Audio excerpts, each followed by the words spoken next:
दोनों हाथ खड़े करके ताली बजाते हुए सभी गाइए। नमस्कार, কেমন আছেন সবাই? প্রবাসীর ঘরোয়া রান্নাবাটির আরেকটি ব্লগে আপনাদের স্বাগত জানাই। আজ শুক্রবার আর এখন বেলা 11:50 মতো বাজে। আমার রান্নাবান্না সব কমপ্লিট। আর আজ বানিয়েছি দুপুরের খাওয়ার জন্য ঝিঙ্গে, আলু আর কচি চারাপোনা দিয়ে কাঁচা লঙ্কা জিরে বাটার ঝোল। আর একটু বানিয়েছি পুঁই শাকের চচ্চড়ি। তবে অবশ্য গরমের সময় পুঁই শাকটা একটু না খাওয়াই ভালো। আমার এবং আমার বড় ছেলের পুঁই শাকটা খেতে ভীষণ পছন্দ। তবে শুধু আজ একটু কাঁচা লঙ্কা, 5 ফোড়ন, জিরে আর একটু পেঁয়াজ দিয়ে ফোড়ন দিয়ে শাকখানা বানিয়েছি, কোনো মশলা ছাড়া। অল্প একটু আলু আর একটু কচু। চলুন, রান্না রেডি। 2 ছেলে স্কুলে যাবে আর আজ আমি ভাবছি ছাড়তে যাব। তারপরে আবার দেখি আপনাদের দাদাভাইকে একবার বলে যে আজও ছেলেদের নিয়ে যাই কি না। কিন্তু আমাকে তো রেডি হতেই হবে। চলুন ছেলেদের খেতে দিই, ওর পরে আমি রেডি হব। যদি আপনাদের দাদাভাই নিয়ে যায় আমার অনেক বড় উপকার হবে, কেননা ছোট ছেলের পরীক্ষার জন্য ছুটি হয় 3টের সময় আর বড় ছেলের ছুটি হয় 5:30-এ।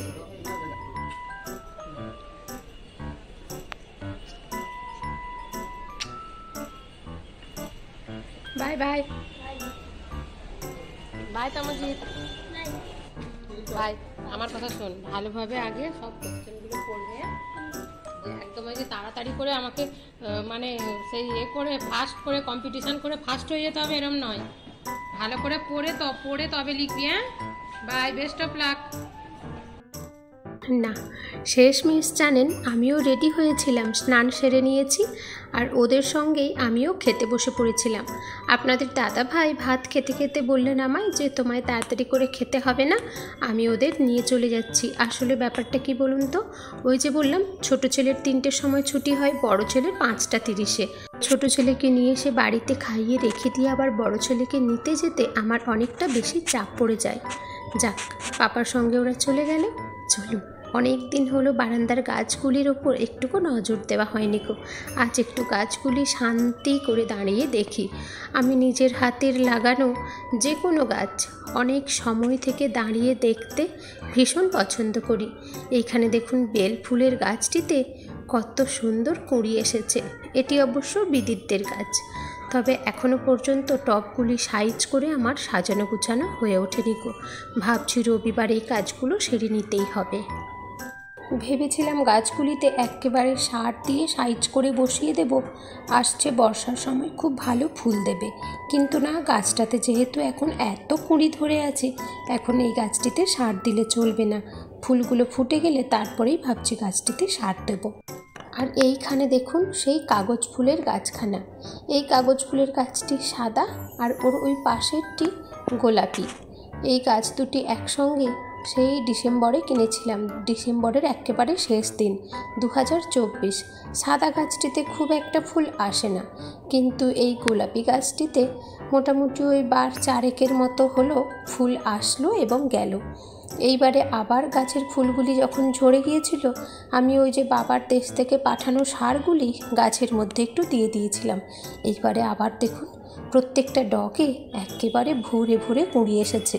ফুলগুলি যখন একসঙ্গে ফুটে যায় দেখতে ভারী ভালো লাগে। কিন্তু এই যে সেই ভ্যানিশ তারা, গাছখানা যখন কিনেছিলাম গাছ ভর্তি এক রাশ ফুল হয়েছিল জানেন, অরেঞ্জ কালারের। আপনারা হয়তো ব্লগে দেখেওছেন। কিন্তু এখন গাছটিতে যখন আমি গ্রিলে বসালাম ঠিকঠাক করে, অজস্র ডগ বেরিয়েছে। দেখুন ছোট ছোট কচি কচি ডগ এসেছে, এদিক ওদিক বাইছে। কিন্তু কোনো ডগে দেখছি না যে একটুকু কুঁড়ি এসেছে বলে। কি জানি কি হবে, কিছুই বুঝতে পারছি না। আর এখানে এই যে দেখুন সেই জবা গাছখানায় অনেক ফুল দেয় জানেন, কিন্তু এই ডালটি এত লম্বা হয়ে গিয়েছিল আমার ওপর তলায় থাকা মানুষের ঘরে গ্রিলের কাছে পৌঁছে গিয়েছিল। তাই জন্য গাছের ডগটি অর্ধেক থেকে আমি কেটে ফেলেছি। বাইরের দিকে ওই যে একটি ডগ রয়েছে, ওই ডগগুলিতে দেখুন কুঁড়ি ভরে রয়েছে। আর একটি ডগ কেটে দেওয়ার কারণে দেখছি গাছটিতে একেবারে ছোট ছোট ডগ ভর্তি হয়ে এসেছে। আর এই যে গাছখানা, সেই যে লাল পাতা, মাথা ভর্তি ঝাঁকা একরাশ লাল পাতা, এই গাছখানা আপনার দাদা ভাইয়ের বেশি পছন্দ হয়েছিল। গাছখানা তবে যখন নিয়ে এসেছিলাম সবাই দেখকেই বলতো যে এটা তো প্লাস্টিকের গাছ, এটা নকল গাছ, কিন্তু না, আসল গাছই ছিল। কিন্তু গাছওয়ালা বলেছিলেন যে ডগের পাতাগুলো সবসময় লালই থাকবে, কিন্তু এ কি, এখন তো দেখছি একরাশ গাছ জুড়ে কচি কচি সবুজ পাতা বেরোচ্ছে। কি জানি কি হবে, যাক, যতদিন থাকবে থাককে যাক। আর এইখানে দেখুন আমার একটি টগর ফুলের গাছ রয়েছে।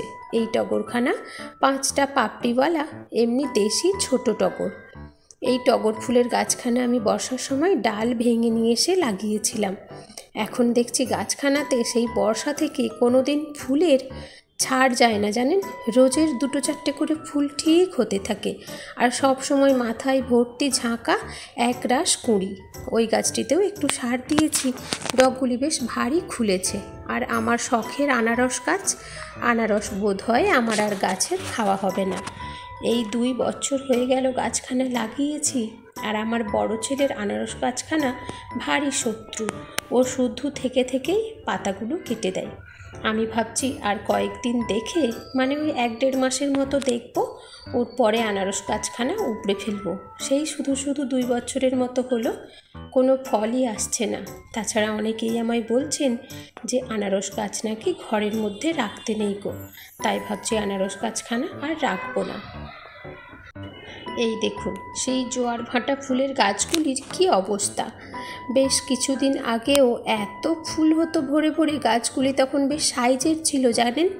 এখন এত বড় হয়েছে গাছগুলি, বেশ কিছু গাছ নিচের দিকে ঝুলে পড়েছে। আর বেশ কিছু গাছ আমি ইচ্ছে করে এই গ্রিলের মধ্যে লাগিয়ে রেখেছি, নিচের দিকে ঝুলে পড়তে দিইনি গো।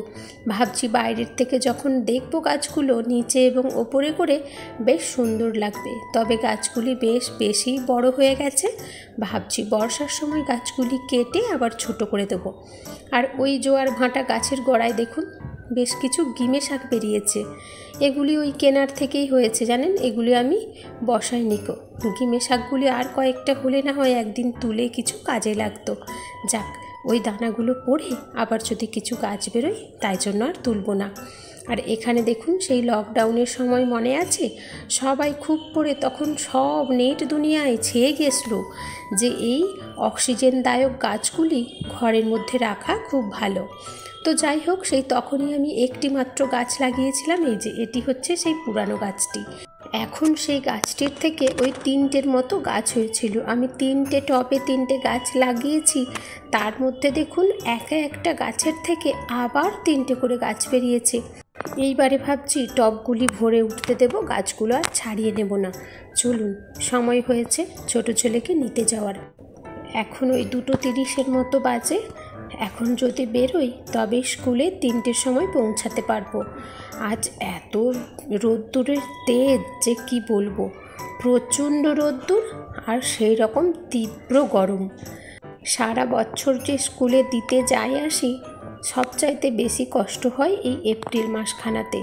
মোটামুটি ওই দুপুরের দিকে স্কুল হয়, 1টার সময় স্কুলে দিয়ে চলে আসি, আবার সেই বিকালের পড়ন্ত বেলার সময় স্কুল থেকে নিতে যায় 5টার সময়। কিন্তু পরীক্ষার জন্য যেহেতু দুপুরে ছুটি হয়, এখন তো আর সেই উপায়খানা নেই। এখন আরও বেশি আমার কষ্ট হচ্ছে যে বড় ছেলের ফুল স্কুল, ছোট ছেলেকে এই দুপুরে রোদ্দুরে নিয়ে আবার বড় ছেলেকে নিতে যেতে হবে। যাক চলুন, এখন ছেলেকে নিয়ে স্টেশনে চলে এসেছি, এখন বাড়ি যাই। कल्याण का ट्रेन है, चल इधर से जाएंगे।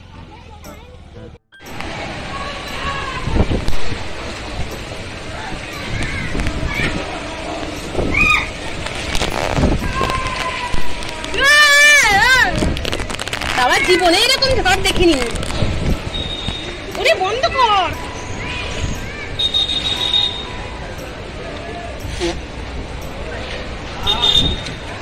বাপরে, এরকম ঝড় মুম্বাইতেই ফার্স্ট টাইম দেখছি দুষ্টু।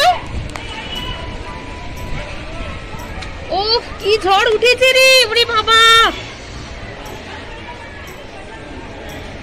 দুষ্টু পুরানো ঘরের খিড়কি বন্ধ কর, পুরানো ঘরের খিড়কি। না, পুরো ঘর ধুলোয় ভরে যাবে, ছুটে যা বাবা, ছুটে যা শোনা।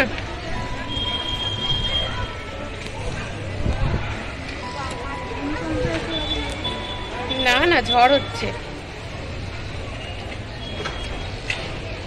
ছোট ছেলেকে বাড়ি নিয়ে এসে সবেমাত্র টিফিন খেতে দিয়েছি। ওর পরে দেখলাম হঠাৎ করে এই রকম অন্ধকার হয়ে ধুলোর ঝড়। এর আগে আমি কোনোদিন সেই রকমভাবে ধুলোর ঝড় দেখিনি। একবার মাত্র মা বাবা যখন দিল্লিতে থাকতেন তখন দেখেছিলাম হরিয়ানাতে এরকম ধুলোর ঝড়। ওহ, চারিদিকময় অন্ধকার হয়ে ধুলো ঝড় হচ্ছিল। যাক, চলুন এখন বড় ছেলেকে নিতে যাব। আজ বড় ছেলেদের একটি ফাংশানে নিয়ে যাওয়া হয়েছে স্কুল থেকে।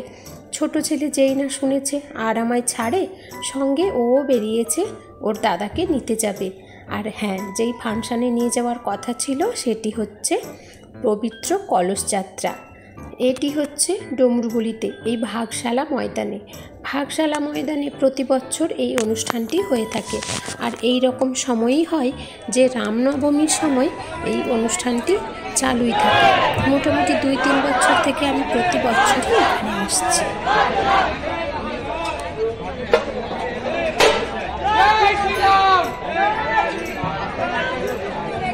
আর এই হচ্ছে সেই পবিত্র কলস যাত্রার পবিত্র কলস। গেল বছরে আমি মাথায় নিয়েছিলাম, কিন্তু এই বছরে আর নেব না ভাবছি, কেন এই বছরে জামাটা একেবারে ধোয়া নয়। চলুন, সামনাসামনি এসেই গিয়েছি। ওই সাইডে জুতো রেখে মণ্ডপের ভেতরে যাই। চলুন, গেল বছরেও আপনাদের আমি খুব ভালো করে ব্লগখানা দেখিয়েছিলাম। প্রত্যেক বছর আমার বড় ছেলেকে এখানে ডাকা হয় তাসা বাজানোর জন্য, আর মেয়েদের আমাদের স্কুল থেকে ডাকা হয় লেজিমের জন্য। জুতো খুলবে।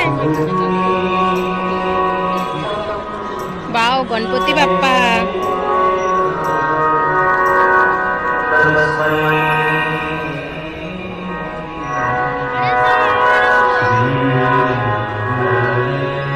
কি হচ্ছিল?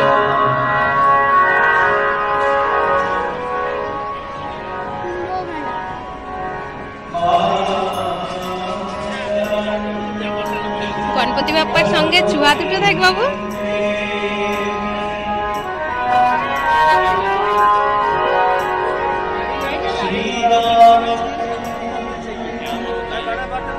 देख दीदी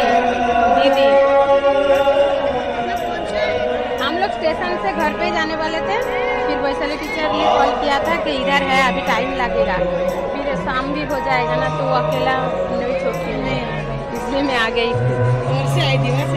दीवा से मैं तो स्कूल आई थी उसको लेने को। आज भागशाला मैदान में आने वाला था, वो पहले बोला लेकिन मुझे याद नहीं था। फिर जाके कोपर से वैशाली टीचर को कॉल किया। फिर मैं गए साल भी आई थी, मालूम है, तभी खुला था। हाँ, तभी खुला, पूरा खुला हुआ था। बहुत सारा तुलसी का झाड़ लगा हुआ था वो साइड में, और पूरा दिया लगा हुआ था चारों। कितने बजे तक ये लोग छूटेगा? अभी नहीं, उनको नाश्ता देके चलाने पकाने। अच्छा, बच्चे लोग तो नहीं सुनने वाले। हाँ, तो अब तक 2 मिनट में आगे बैठ जाती हूँ। এই যেই কাজের জন্য বাচ্চারা এসেছিল সেই কাজ সারা হয়েছে। এখন ওদের টিফিন দেওয়া হবে, টিফিনের পরে ওরা যে যার বাড়ি ফিরবে। চলুন আমি একটু সামনের দিকে গিয়ে বসি। আর এই যে দেখছেন সাদা সাদা বক্সগুলি, এগুলি সব হোমের জন্য রেডি করা হয়েছে। 9টি ভীষণ বড় বড় আকারের সারিবদ্ধ চালানো হবে, একসঙ্গে পুজো পাঠ হবে সেই রামনবমীর দিনে, মানে রবিবার। এখানে যে কোনো সাধারণ মানুষও এসে বসতে পারেন। যখন একসঙ্গে সব হোম জ্বালানো হবে তখন কি ভালোই না লাগবে।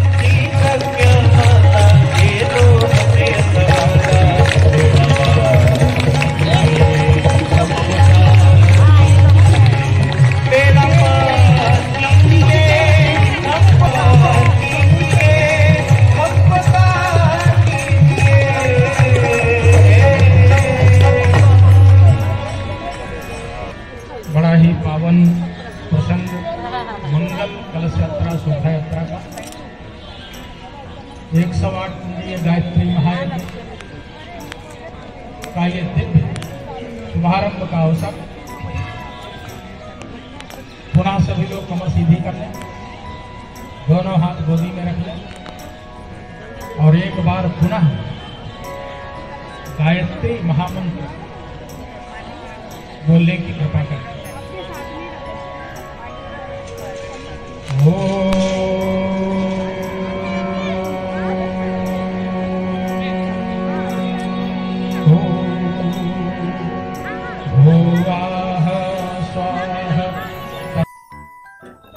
চলুন আজকের ব্লগখানা এখানেই শেষ করছি। আজকের ব্লগটা দেখতে দেখতে অনেক বড় হয়ে গেল। আমার আজকের এই ব্লগখানা আপনাদের কেমন লাগলো পারলে একটি কমেন্ট করে জানাবেন, ভালো লাগলে একটি লাইক করে দেবেন। সবাই ভালো থাকবেন, সুস্থ থাকবেন। দেখা হচ্ছে পরের ব্লগে। ধন্যবাদ।